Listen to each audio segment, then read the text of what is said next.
Ladies and gentlemen, welcome to Arsenal Arena Combat. This is a card and dice game of giant mechs destroying each other in an arena for sport.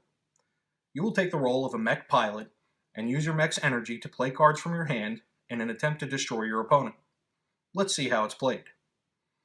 To start, players place the arena between them. It comes printed on poster paper. You'll see that I mounted mine to chipboard just to make it a little sturdier. Players will select which mech they want to play, and either take that mech's 40-card pre-built deck, or customize their own. Be sure to shuffle it. This will be your draw pile. Players will also take 8 energy cards and enough dice for their attribute pools, as well as place their mech's token in the starting location in the arena. You'll notice that I have color-coded dice. No dice come with this game, and any 6-sided dice will do. Just be sure to keep your dice pools separated. Let's take a look at the cards. Here is your mech. Your mech's name is printed up top. Here we have Razorwing. At the top left, you will see its attributes: attack, evade, and armor, each with its corresponding number of dice. These dice pools are used during the attack phase of the game. More on that later. The next value is your mech's speed. The first number denotes how many hexes your mech can freely move in the arena.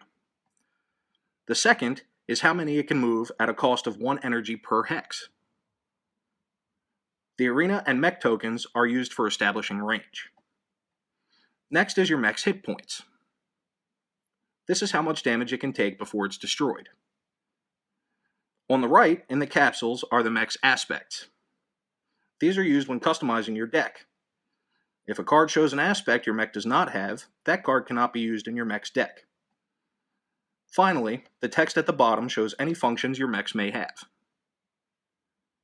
These can be used on your turn or in response to an opponent, provided you pay the energy cost and mark your card as required by the function.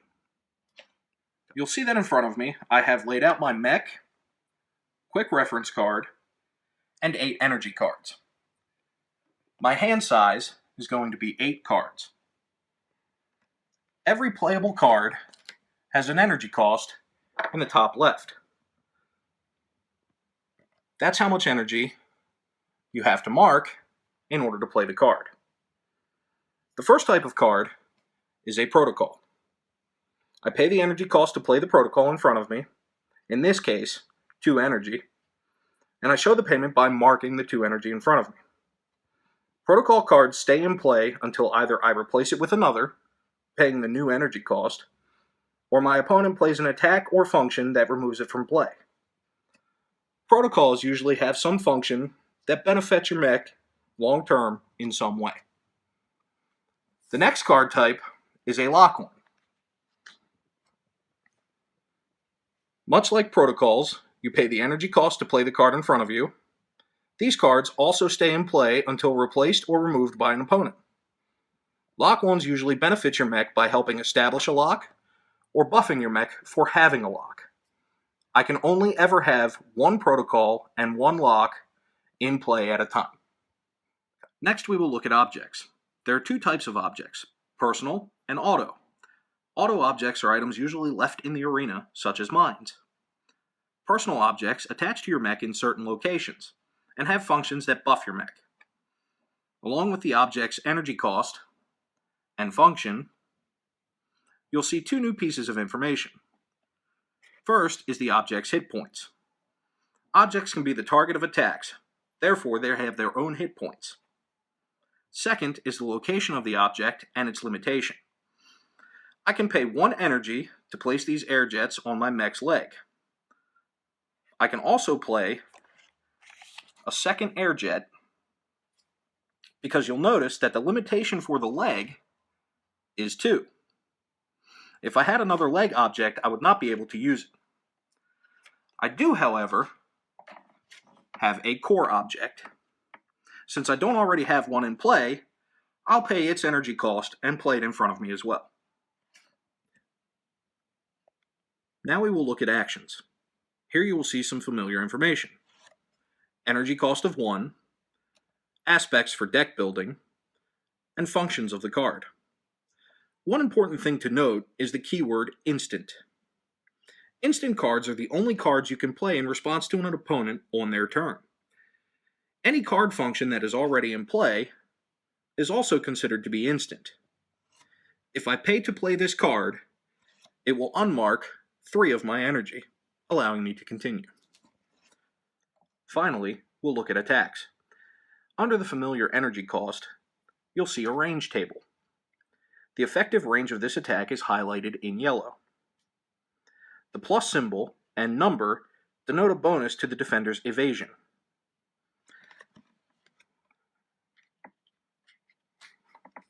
If I had this bash attack card, I wouldn't be able to use it because it's only effective at range 0, or the same hex. But since this attack is within its effective range, we can use it. The next number, next to the target symbol, is the attack's accuracy. This is how many dice I roll to hit. If I manage to hit my opponent, the next number is the damage this attack does, and the symbol for the type of damage. Again, any function this card may have is printed on the bottom. Now all of my energy is marked. My turn is over, right? Nope. I can burn any amount of energy by turning it over to its burn side in order to keep going. Here, I will burn 3 more to attack again, thus playing 8 cards and emptying my hand. Let's take a look at turn order. The beginning of every player's turn is the recharge phase. All players participate in this phase by unmarking all of their cards, refreshing 1 burned energy by turning it back to its blue side, and restoring all of their dice pools back up or down to their starting values, and then drawing back up to 8 cards in their hand. The action phase is only played by the player whose turn it is. Here the player can, in any order, move, play cards from their hand, play functions on cards already in play, and attack. Once the player decides they are done, or have exhausted all of their resources, all players enter the discharge phase. Here, players must discard down to 8 cards. They may also discard additional cards as they see fit. Let me take a minute to show you how attacks are resolved. Let's go back to my attack card example. Before I played this card, I checked my range to make sure it was optimal. Keep in mind that you cannot split your movement. Once you stop moving on your turn, you can't attack and then move again. Now I pay my energy cost to play the card, and my opponent has a chance to respond by playing any cards that are instants or functions on cards. This goes back and forth until we're both done playing cards and functions. Now, I gather my attack dice for the card, any functions that I have in play, and any additional dice from my dice pool that I would like to use. Notice the importance of keeping the dice pool separate. I will roll these dice, and any 1s or 6s are considered a success. Here, the opponent will gather evasion dice for the range,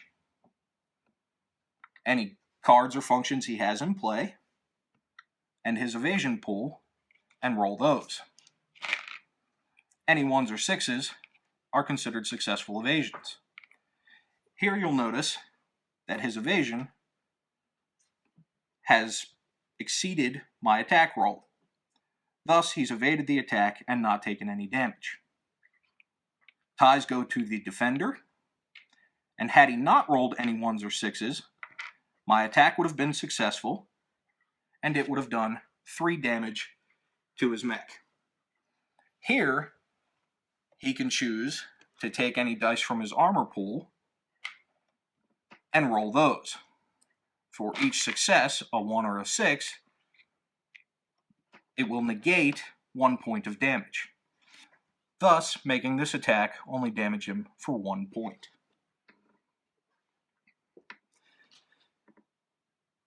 Attacks can be rendered void if the defending mech moves in response to the attack, unless the attack is guided. Guided attacks require a lock in order to be played.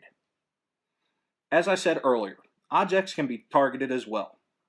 Personal objects evade as normal, and they receive one additional evade die for being small targets. Auto objects only receive the range bonus and 2 additional evade dice. Objects do not get armor rolls from any source. The game is won if you reduce your opponent's mech to 0 hit points, destroying it. When a player must draw but cannot, their mech is considered powered down, thus losing the game, making deck management a viable strategy for winning. I hope this video was a good intro to Arsenal. A link to the current Kickstarter is in the description, and I'll see your mech in the arena.